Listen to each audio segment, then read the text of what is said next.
गुजरात के सूरत से एक रूह कंपा देने वाली घटना सामने आई है, जहां पर एक युवक ने न सिर्फ अपनी पत्नी की निर्मम हत्या की बल्कि उसका शव एक खंडहर में छिपा दिया और खुद ही पुलिस थाने जाकर अपनी पत्नी के लापता होने की रिपोर्ट भी दर्ज करा दी।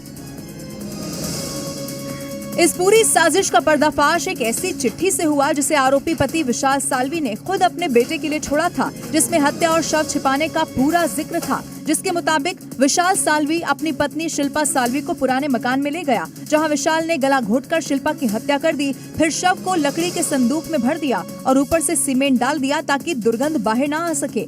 इसी के बाद खुद ही पुलिस थाने जाकर अपनी पत्नी के लापता होने का मामला दर्ज करा दिया। लेकिन एक हफ्ते के बाद जब विशाल की चिट्ठी सामने आई तो पुलिस मौकाए वारदात पर पहुंच गई और लकड़ी की पेटी से शिल्पा का शव बरामद किया गया। उसका हस्बैंड ये चिट्ठी घर पे रख के ही भाग गया था और उसका जो पुराना वाला घर है एक वो बान दरवाजे सलाबतपुरा थाने में ही पड़ता है। वहाँ पे जाके जब पुलिस ने चेक किया तो वहाँ से एक डेड बॉडी बरामद हुई थी। पुलिस के मुताबिक विशाल अपनी पत्नी पर शक करता था, जिसके कारण दोनों के बीच अक्सर झगड़े होते रहते थे। अब इसी शक के चलते आरोपी ने इस खौफनाक वारदात को अंजाम दिया। फिलहाल पुलिस फरार विशाल साल्वी की तलाश कर रही है। पंजाब सरकार ने नशे के विरुद्ध अभियान तेज कर दिया है। होशियारपुर में पंजाब पुलिस ने सख्त कार्रवाई करते हुए बुलडोजर की मदद से अवैध इमारतों को तहस नहस कर दिया, जो नशे की कमाई से बनाई गई थी। ऑपरेशन येलो पॉ के तहत आज सुबह प्रशासन और पुलिस की टीम बुलडोजर लेकर होशियारपुर के सरेला कला पहुंच गई और कुख्यात ड्रग तस्कर नीलम की अवैध कमाई पर बनाए गए उसके अवैध घरों के खिलाफ एक्शन शुरू कर दिया। देखते ही देखते उसके ड्रग तस्करी से कमाई से खड़े किए गए आलीशान इमारतों को जमींदोज कर दिया। आपको बता दें कि पुलिस ने हाल ही में नीलम को गिरफ्तार किया, जिसके ऊपर ड्रग तस्करी के 13 से ज्यादा मुकदमे दर्ज हैं। हालांकि पुलिस ने उसे न सिर्फ गिरफ्तार किया बल्कि ड्रग तस्करी की काली कमाई से तैयार उसके किले को भी बुलडोजर से तबाह कर दिया। इसके साथ ही पुलिस अधिकारियों ने ड्रग तस्करों को सख्त संदेश देते हुए कहा कि सूबे में नशे के खिलाफ जीरो टॉलरेंस है। ऐसे में ड्रग तस्करी की कमाई से बनी अवैध संपत्तियों के खिलाफ ऐसे ही कार्रवाई जारी रहेगी। और अगली चौंका देने वाली खबर दिल्ली से सटे यूपी के गाजियाबाद से सामने आई है, जहां के खोड़ा इलाके में लव जिहाद का एक बड़ा मामला सामने आया। हिंदू रक्षा दल की मदद से आरोपी शुभान और लियाकत को गिरफ्तार कर लिया गया है, जिनसे पूछताछ की जा रही है। सुभान और लियाकत दोनों रिश्ते में भाई हैं। आरोप है कि इन दोनों ने अपने पहचान छिपाकर हिंदू लड़की को प्रेम जाल में फंसाया और फिर घर से भगाकर गाजियाबाद के खोड़ा ले आए। यहाँ किराए के मकान में दोनों हिंदू नाम बताकर रह रहे थे। शुभान और लियाकत नाम के दो लड़के पानीपत से एक लड़की को भगाकर यहाँ पर लाए थे। लड़की नाबालिग थी। हिंदू संगठन से जुड़े लोगों को जब शक हुआ तो पहले इन लोगों ने मुस्लिम बनकर इनसे दोस्ती की, तब जाकर मामले का खुलासा हुआ। हिंदू संगठन से जुड़े लोगों का कहना है कि यहाँ हाल के दिनों में ऐसे मामले बढ़े हैं। लव जिहाद है, सरासर लव जिहाद है। खोड़ा में कई मामले हिंदू रक्षा दल पकड़ चुका है। लव जिहाद पे 5-5, 7-7 मामले लगातार हर 2 महीने के अंदर एक मामला हम लोग पकड़ रहे हैं। दावा किया जा रहा है कि बीते 8 महीनों में खोड़ा इलाके में हिंदू लड़कियों से धोखे के 6 मामले सामने आ चुके हैं। अब यूपी पुलिस के लिए ये बड़ी चुनौती है कि कैसे खोड़ा को लव जिहाद का एपिसेंटर बनने से रोक सकती है। उत्तर प्रदेश के इटावा पुलिस ने साइबर ठगी के खिलाफ बड़ी कार्रवाई की और साइबर फ्रॉड करने वाले 4 भाइयों को धर दबोचा, जो जामताड़ा स्टाइल में मासूम लोगों को फंसाते थे। लॉटरी के नाम पर लाखों की ठगी किया करते थे। लेकिन इटावा पुलिस ने इन साइबर अपराधी भाइयों के काले कारोबार पर शिकंजा कसा और चारों भाइयों को गिरफ्तार कर उनके पास से 30,60,000 रुपए का कैश बरामद किया है, जो उन्होंने लोगों को फंसाकर कमाए थे। बता दें कि चारों भाई एक अनरजिस्टर्ड ऐप 82 लॉटरी पर गैम्बलिंग वाले खेल खेलते थे। चारों भाई साइबर फ्रॉड के लोगों से संपर्क में थे और साइबर ठगी के रुपए इनको खाते में आते थे, जिसे सर्कुलेट कर पैसे को व्हाइट मनी में चेंज करते थे। चारों ने देश के सभी राज्यों में लोगों को अपना शिकार बनाया। कई शिकायतों के बाद पुलिस ने एक्शन लिया और करीब 91 लाख की धोखाधड़ी का पर्दाफाश किया। आज पुलिस ने इसमें 30,60,000 रुपए नगद बरामद किए हैं। इसके अलावा जो इनके विभिन्न खातों में निवेश हैं पैसे और जो इन्होंने क्रिप्टो करेंसी खरीदी थी और कुछ गोल्ड में पैसा लगाया था, ऐसे 60,58,000 रुपए को भी होल्ड और फ्रीज कराया गया है। पुलिस के मुताबिक चारों भाइयों के गिरोह में कई और लोग शामिल हैं, जिसमें कुछ बैंक कर्मी भी शामिल हैं, जिनके खिलाफ जांच पड़ताल की जा रही है। देश भर में भीषण गर्मी का कहर जारी है। आसमान से बरसती आग के कारण राजस्थान, दिल्ली, यूपी समेत उत्तर भारत के कई राज्यों में पारा 45 के पार चला गया है। गर्मी के हीट डोम के कारण सड़कों पर सन्नाटा पसर गया है। और लोग घरों में कैद रहने को मजबूर हो गए हैं और जिन्हें मजबूरन निकलना पड़ रहा है वो बड़े एहतियात के साथ बाहर निकल रहे हैं। अलग अलग राज्यों के कई शहरों से आई इन तस्वीरों से अंदाजा लगा सकते हैं अप्रैल में ये हाल है तो आगे क्या होगा। सबसे ज्यादा हालत खराब है राजस्थान के पश्चिमी छोर पर बाड़मेर जिले की, जहां का पारा 46 के पार पहुंच गया है, जो आने वाले दिनों में और बढ़ने वाला है। दिल्ली में भी भीषण गर्मी का कहर जारी है। आज दिल्ली का पारा भी 43 डिग्री के पार चला गया, जिसके आने वाले दिनों में 50 डिग्री के पार पहुंचने की संभावना है। मौसम विशेषज्ञों के मुताबिक इस बार गर्मी की सबसे बड़ी वजह हीट डोम है, जिसके कारण दिन में तो गर्मी का पारा बढ़ ही रहा है, रात में भी लोगों की नींद उड़ गई है। और अब बात देश की सबसे गर्मा गर्म खबर की। बात बंगाल चुनाव की। पश्चिम बंगाल में 29 अप्रैल को दूसरे चरण की वोटिंग होनी है, लेकिन उससे पहले पश्चिम बंगाल में जिंदा और कच्चे बम मिलने का सिलसिला जारी है और इन बमों को बनाने वाला मास्टरमाइंड है सजाउद्दीन मोल्ला और एपी सेंटर है भांगर, वो इलाका जिसका इतिहास राजनीतिक हिंसा और बम की घटनाओं के लिए जाना जाता है। और पिछले 24 घंटे के अंदर ही भांगर के अलग अलग जगहों से जिंदा और कच्चे बम बरामद किए जा चुके हैं। सुरक्षा बलों ने सैकड़ों की संख्या में मौजूद बमों के ठिकानों पर स्ट्राइक की है।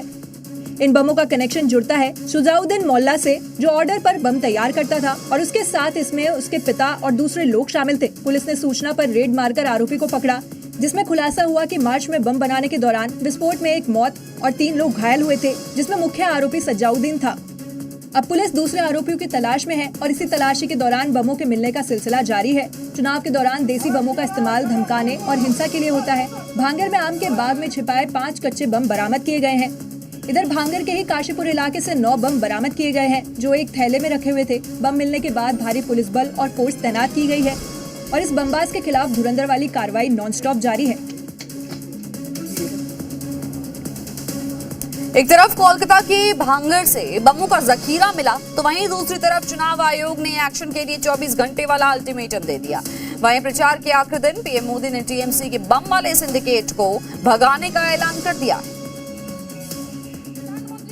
नॉर्थ 24 परगना के बराकपुर में आखिरी चुनावी रैली के दौरान पीएम ने कहा कि बीजेपी सरकार बनते ही टीएमसी के बम वाले सिंडिकेट को खत्म कर देंगे। एक तरफ आपको रोजगार देने वाली मिलें बंद हो रही है और दूसरी तरफ गुंडों को रोजगार देने वाली कच्चे बम की फैक्ट्रियां फल फूल रही है। लगातार मिल रहे बमों के बाद चुनाव आयोग ने एडीजी स्टेट पुलिस नोडल अफसर को खत लिखा। 24 घंटे में बिना देर किए कार्रवाई के निर्देश दिए। बम या विस्फोटक पदार्थ मिला तो संबंधित अधिकारी पर एक्शन लिया जाएगा। इधर चुनाव आयोग का अल्टीमेटम आया तो उधर कोलकाता के भांगर में सीआरपीएफ और बंगाल पुलिस की सर्चिंग की जा रही है। के हाथ में इंसास राइफल, AK-47 से लैस ये जवान ये चेक करते नजर आ रहे हैं। एक एक बैग थैले को चेक करते नजर आ रहे हैं। यानी बीजेपी जो बंगाल में सरकार बनाने का दावा कर रही है, अगर वो सही हुआ तो हर सजाउद्दीन बमबाज का हिसाब होगा। उत्तर प्रदेश पुलिस के encounter specialist IPS Ajay Pal Sharma की बात करते हैं। पश्चिम बंगाल चुनाव में तैनाती ने हर किसी को हैरान कर दिया है, जिन्होंने अभिषेक बैनर्जी के गढ़ में एंट्री करते ही उनके करीबी को अल्टीमेटम दे दिया। जहांगीर के घर वाले भी खड़े हैं, उसको बता देना कायदे से। ये बार बार जो खबरें आ रही है कि उसके लोग धमका रहे हैं, तो फिर अच्छे से खबर लेंगे, फिर बाद में रोना पछताना मत। बता दें कि बंगाल चुनाव में सुरक्षा के मद्देनजर यूपी पुलिस में सिंघम नाम से मशहूर IPS अधिकारी अजय पाल शर्मा को दक्षिण 24 परगना में तैनात किया गया है, जहां से टीएमसी उम्मीदवार और अभिषेक बैनर्जी के करीबी जहांगीर खान चुनावी मैदान में उतरे हैं। जहांगीर खान के समर्थकों के खिलाफ मारपीट और गुंडागर्दी की कई शिकायतें दर्ज है, जिसके बाद पुलिस फोर्स के साथ अजय पाल शर्मा सीधे उनके घर पहुंचे और उन्हें ठीक करने का अल्टीमेटम दे दिया। तो फिर अच्छे से खबर लेंगे, फिर बाद में रोना पछताना मत। पश्चिम बंगाल में कुछ घंटों के बाद बंगाल की किस्मत EVM में कैद हो जाएगी, लेकिन उससे पहले हर पार्टी की तरफ से बयानों के तीर छोड़े जा रहे हैं। इसी बयानबाजी के बीच ममता बनर्जी ने एक बार फिर से बंगाल पुलिस को धमकी दी। इससे पहले 20 अप्रैल को भी उन्होंने सभी अधिकारियों के नाम पता मालूम होने की धमकी दी थी, तो अब चुनाव में लगी बंगाल पुलिस को ही वार्निंग दे दी। अभी जो पुलिस है इधर का, क्या बोलूं मैंने, और वो लोगों ने एक भी एक्शन नहीं लेता है, खाली हमारा पार्टी का खिलाफ एक्शन लेता है। लेकिन ये लोगों को पता नहीं है 4 तारीख के बाद ये लोग वापस जाएंगे, तो आप लोग तो इधर में रहेंगे। दीदी और टीएमसी नेताओं की तरफ से दी जा रही धमकियों पर रैली के दौरान पीएम मोदी ने जमकर हमला बोला। बंगाल के लोगों को धमकियां दी, गुंडागर्दी की भाषा में उनसे बात की, लेकिन किसी भी टीएमसी के नेता ने 15 साल के काम का रिपोर्ट कार्ड एक बार भी नहीं बताया। दीदी भले ही बंगाल पुलिस पर पक्षपात होकर काम करने का आरोप लगा रही है, लेकिन जो धमकी वो दे रही है कहीं उन्हें ही भारी न पड़ जाए। बंगाल चुनाव के आखिरी चरण के चुनाव प्रचार थमने से पहले योगी आदित्यनाथ ने ममता बनर्जी और उनकी सरकार पर जोरदार हमला बोला और दावा किया कि 4 मई के बाद बंगाल का गुंडा राज यूपी की तरह ध्वस्त हो जाएगा। योगी का ये जवाब ममता बनर्जी के उस बयान पर था जिसमें उन्होंने यूपी को क्राइम स्टेट घोषित किया था। योगी ने आज बंगाल में ताबड़तोड़ 3 रैलियां की और हर रैली से ममता बनर्जी पर सीधा निशाना साधा। योगी ने ममता सरकार और टीएमसी को गुंडों का संरक्षक बताते हुए हमला किया, जिसमें यूपी के लॉ एंड ऑर्डर पर उठाए गए ममता बनर्जी के सवाल का जवाब भी था। ममता ने कहा था, এরা বাংলার নামে বদনাম করে, আমার খুব গায়ে লাগে। সবচেয়ে ক্রাইম কোথায় বেশি? উত্তরপ্রদেশে বিজেপি রাজ্যে।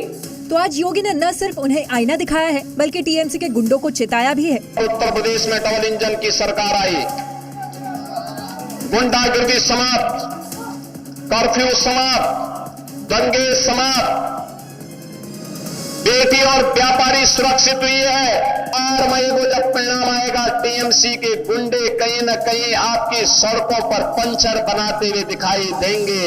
अब देखते हैं योगी की ललकार और सनातनी हुंकार बीजेपी के लिए कितना कारगर साबित होती है। पश्चिम बंगाल विधानसभा चुनाव प्रचार का शोर थम गया है। आखिरी दिन पीएम मोदी ने बैरकपुर में सभा को संबोधित किया और कहा कि उन्हें बीजेपी की जीत का भरोसा है। 4 मई को नतीजे बीजेपी के पक्ष में ही आएंगे। और इसी के साथ उन्होंने ये भी कह दिया कि 4 मई के नतीजों के बाद बीजेपी के शपथ ग्रहण समारोह में वो जरूर आएंगे। मैं इस विश्वास के साथ वापस जा रहा हूं कि 4 मई के नतीजों के बाद बीजेपी के शपथ ग्रहण समारोह में मुझे आना ही है।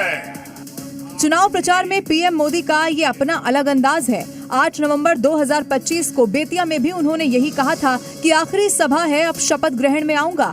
वैसे पश्चिम बंगाल विधानसभा चुनाव में पीएम मोदी ने ताबड़तोड़ रैली और रोड शो के माध्यम से बीजेपी के लिए प्रचार किया।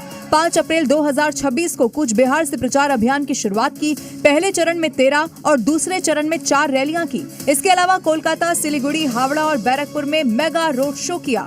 इस दौरान पीएम मोदी ने टीएमसी पर भ्रष्टाचार, हिंसा, घुसपैठ, कानून व्यवस्था, महिलाओं की सुरक्षा, विकास और परिवर्तन के मुद्दे पर लोगों से वोट की अपील की। अब 4 मई को पता चलेगा कि बंगाल की जनता ने पीएम मोदी के वादों पर कितना भरोसा किया।